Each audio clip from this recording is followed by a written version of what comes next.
Morning everyone, আমি Asima daily blogging চ্যানেলে আবার একটি নতুন ভিডিওতে এনে আপনাদের সকলকে আবার একবার স্বাগত। মোবাইলটা স্ট্যান্ড করে হয়ে গেল 20 তারিখ আর 20 এপ্রিল, আর এখন সময় হয়ে গেছে ওই 12টা 20। তার জন্য সকাল সকাল আজকে ঠাকুরকে আমি এই যে এদিকে তুলে দিয়েছি। আমার কি রান্না করে যেদিকে ঠাকুর থাকে আর কি সেদিকে ঠাকুর তুলে দিয়েছি। সকাল সকাল স্নান করে আমার স্নান পুজো সমস্ত কিছু কমপ্লিট। দিদিও কাজ করে চলে গেছে, আর এখন আমি করছি দুপুরের লাঞ্চ। আর মিঠি আজকে সোমবার, মিঠি চলে গেছে স্কুল। আর আমার সকাল সকাল ভাত হয়ে গেছে, এখন করছি দুপুরের লাঞ্চে কি কি করছি তো চলুন অবশ্যই আপনার সঙ্গে শেয়ার করবো। তো আমি অসীমা ডেইলি ব্লগিং চ্যানেলে আবার একটি নতুন ভিডিওতে এনে আপনাদের সকলকে আবার একবার স্বাগত। আশা করবো আপনাদের সকলে বেশ ভালো আছেন, সুস্থ আছেন, আমরাও সকলে খুব ভালো আছি। ঈশ্বরের আশীর্বাদে আপনারাও ভালো থাকুন। তো চলুন আজকের ব্লগটা এখন থেকে শুরু করি। অবশ্যই ব্লগের সঙ্গে থাকবেন, না দেখতে থাকবেন আমার আজকের ব্লগটা। ওই দেখো বন্ধুরা, ওখানে যে আমি ঠাকুরকে খুলে দিয়েছি, ওইটা আমার পূব দিকে আছে ঠাকুর ঘরের জায়গাটা। আর ঠাকুরকে ঘর ওখানে সবই তো আমি তুলে রেখে দিয়েছি যত্ন করে। আর এখানে দেখায় দুপুরে লাঞ্চে আমার এখানে দেখো হয়ে গেছে এঁচোড়ের তরকারি, ঠিক আছে। এখানে লাউ দিয়ে ডালটা আছে, আর কালকে এটা আমি একটু গরম করব আর কি। আর এখন আলুর দমটা আছে, এটা একটু গরম করে নেব। আর যেটা করবো সেটা হলো যদি একটু বিউলির ডাল, ওটা বিউলির ডালটা আমার কালকে রাতে ভেজানো আছে, ওটা একটু পেস্ট করে বড়া করবো। আর ডিমের পোচ তো আমি মিঠি আসলে করবো, তো চলো সঙ্গে থাকো।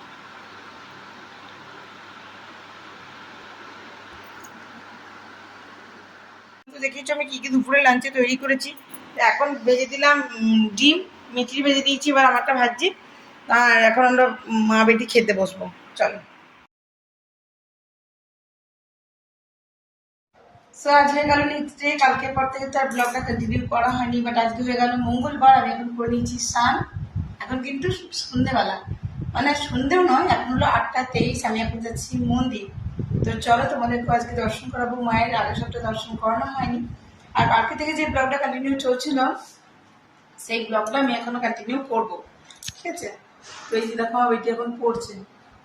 ওই মিঠি, আর মিঠি গেছিল পড়তে 6:30টার সময়, পড়ে চলে এসছে, এসে এখন ঘরে পড়ছে। আর আমি যাবো এখন মন্দির।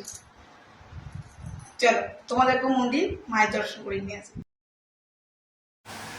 এই নিষ্পাপ ভালোবাসাগুলো কি ভালো লাগে বলুন। আমি এদেরকে খুব ভালোবাসি।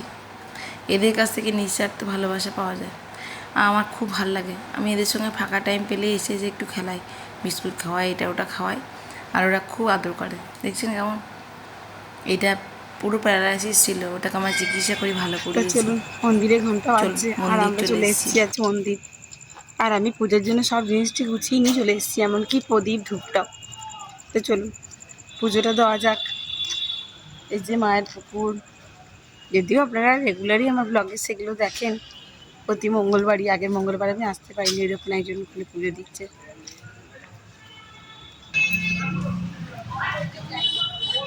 তো এখন 8:30, যেহেতু গরম আছে তার জন্য এখনো বেশ কালীবাড়িতে ভিড় আছে, দেখে নামবে। আমি প্রত্যেকে ছোলা তোমার তারপরে কলা এগুলো নিয়ে আসার পরে একটু লাড্ডু নিতে মন্দিরে চলে এসেছি। এই হলো মেন দরজা, শেয়ার করলাম। তো জানো তো রেগুলার ব্লগে আমার সঙ্গে তোমরা দেখতে মাকে নিয়ে পাও। তো চলো এবার মাকে একটু দর্শন করাবো। আগে গণেশ বাবাজিকে দেখাবো। সো গণেশ ঠাকুরকে আমার দর্শন করানোর পর তোমাদেরকে আমি আমার মহাকাল ভৈরবকে দেখাবো। এবার আমি আমার বজরংবলী দাদাকে তোমাদের সঙ্গে শেয়ার করবো। তোমরা সকলে একটু প্রণাম করে নিও। এটা হলো মহাকাল ভৈরব, এটা হলো আমাদের মহাদেবের। সবাই একটু প্রণাম করে নিও ঠাকুরকে। তো চলো আমি এবার মহাদেবকে আমার একটু পুজো করে আসি। মিঠির বাবাকে নিয়ে গেলে কী হয় বলুন তো, দুদণ্ড বসতে দেবে না, মানে পুজো করেছিস এবার চল, হ্যাঁ আমাকে রাখবে না ওরা দাঁড়িয়ে থাকতে। তো আমি একটু ঠাকুরের কাছে বসে থাকতে, পুজো করতে আমাকে ভালো লাগে, এটাই আর কি। আর ওর সঙ্গে গেলে কি পুজো করেছিস সেবা খরচা, আবার বাকি কাজ আছে সেগুলো করতে হবে, মানে আমি একটু নিশ্চিন্তে একটু দুদণ্ড বসতে পারবো না। তো এখানে দেখুন আমার ছোলা, তারপরে ঠাকুরকে মিষ্টি চাপানো হয়ে গেছে, পুজো করা কমপ্লিট। তো এখানে একটু মাকে দর্শন করে নিন। জয় মা জয় মা জয় মা। তো চলুন এবারে আমাকে আবার এদিকে এই কাজটি সেরে আবার যেতে হবে বাজার। চলুন যাই। তো চলো আমার এখানে পুজো দেওয়া কমপ্লিট, এবার যাবো আমি বাজার। রাত তো অনেকটাই হয়েছে, এখন কটা বাজে 8:46, কিন্তু ভিড় এখনো প্রায় আছে। আর সবথেকে কথা হলো যে এখন রেস্ট্রিকশন করে দিয়েছে, পরশু দিন ভোট দুর্গাপুরে, তার জন্য তো দোকান টোকান বলছে একটু বন্ধ টন্ধ থাকবে সেরকম। চলো আমরা একটু বাজার করে নিই ঝটপট।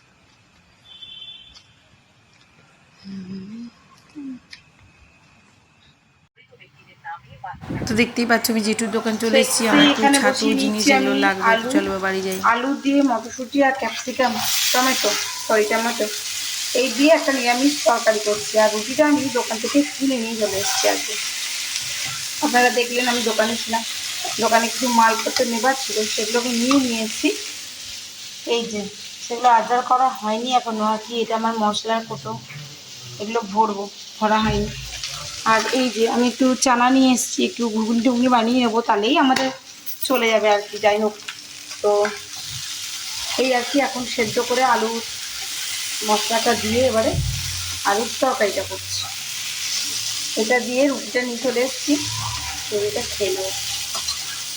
এটাতে কিছু দেওয়া নেই, শুধু আদা কাঁচা লঙ্কা বাটা, টমেটো, ক্যাপসিকাম এই দিয়ে একটা আলুর সবজি আর কি, সরি।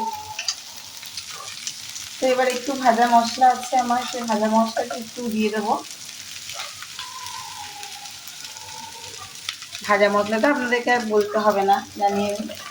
তো যাই হোক, এখানে দিয়ে দিলাম, যেহেতু কোনো মশলা ফসলা কিছু নেই, তো তাই একটু ভাজা মশলা দিয়ে আলুর তরকারি ভালো লাগে, আপনারা ট্রাই করে দেখবেন।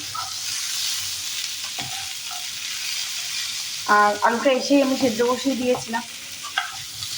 তো যাই হোক, কালকে আপনাদের সঙ্গে আমার ব্লগটা শেয়ার করা হয়নি, আর মঙ্গলবার তো আমি আপনাদের সঙ্গে ব্লগ দিই, মায়ের দর্শন অবশ্যই। আর বাবাদের বলিতে পুজো দিয়ে আসা হয়ে গেল। আজকে মালা করিনি, এত গরম লাগছিল না, পারিনি তো বসে বসে করতে ঠাকুর ঘরে। তবে আমি ঠাকুরকে ভোগ সেবা লাগিয়েছি। তো চলুন, চিনি দিয়ে দিয়েছি, এবার দেবো একটু জল। তো বেশ ভালো রকমই, আর কিন্তু হলুদে গন্ধ ছাড়বে না, আমি এখন কষি দিই। এবার আপনার আলুতে জলটা তো জানেনই বেশি দিতে হবে, নালে কিন্তু আবার টেনে যাবে। আর ওবেলায় আমি আলু ঝিঙে দিয়ে পোস্ত করেছিলাম, আলু সেদ্ধ করেছিলাম, তারপরে পটল ভেজেছিলাম। পটলগুলো হালকা পেকে যাচ্ছিল, তার জন্য ভেজে দিয়েছি, নাহলে এই গরমে ভাজাভুজি খাওয়ার মতো ইচ্ছা আমার একদমই নেই। নিম বেগুনটা ভেজেছিলাম, সত্যি কথা বলতে নিম বেগুনটা ভেজেছি, পটল ভেজেছিলাম, আলু সেদ্ধ মেখেছি, রায়তা বানিয়েছিলাম। আর যেটা করেছি সেটা হলো ঝিঙে আলু দিয়ে পোস্ত। সেই ঝিঙে আলু পোস্তটি আছে ওবেলাকার, বাকি আর কিছু নেই। আর একটুখানি ভাত করেছিলাম ওটার মতন, আর কালকেকার রাতের ভাতটা ছিল, সেই ঠান্ডা জল দিয়ে এটা খেয়েছি, বড় তৃপ্তি পেয়েছি। তো এই দেখুন, আমার কথা বলতে বলতে আলু তরকারিটা কিন্তু হয়ে গেল। আর একটু জল দিই। তো চলো বন্ধুরা, এদিকে আমার তরকারিটা রেডি হয়ে গেছে, তো চলো আমরা ডিনারটা করে নিই। আর আর কিছু খাই না তো আমরা, আজকে বেশ মঙ্গলবার নিরামিষ, এমনিও বাইরে কিছু খাই না, তার মধ্যে যা গরম না, কিছু খেতে ভালোও লাগছে। তো চলো এবার ডিনারটা করি। আর আজকের মতন ব্লগটা এখানে শেষ করছি। ব্লগে কিছু ভালো লাগলে অবশ্যই একটি লাইক কমেন্ট শেয়ার করে দিও, সঙ্গে আমার সাথে থেকেও পাশে থেকেও। অবশ্যই যারা আমাকে সাপোর্ট করছো তাদেরকে অশেষ ধন্যবাদ, আমাকে এতটা সাপোর্ট করার জন্য, আমাকে এগাতে দেওয়ার জন্য, এত বড় একটা প্ল্যাটফর্ম, তাদেরকে সত্যি থ্যাংক ইউ মন থেকে একদম। তো চলো আজকের মতন এটুকুই, সকালে ভালো থেকো, সুস্থ থেকো। আবার একটি নতুন ভিডিওতে, নতুন ব্লগে তোমার সঙ্গে আমার খুব তাড়াতাড়ি দেখা হচ্ছে। ততক্ষণের জন্য টাটা বন্ধুরা। আর রেসিপিটা তোমাদেরকে বললাম, রুটি চলে এসছে আমার। এতে আমি তোমার ক্যাসারোলে রুটি রেখে দিয়েছি, যাতে রুটিটা গরম থাকে, যেহেতু আমার দোকান থেকে নিয়ে আসা তো। এই দেখুন, তো চলো টাটা।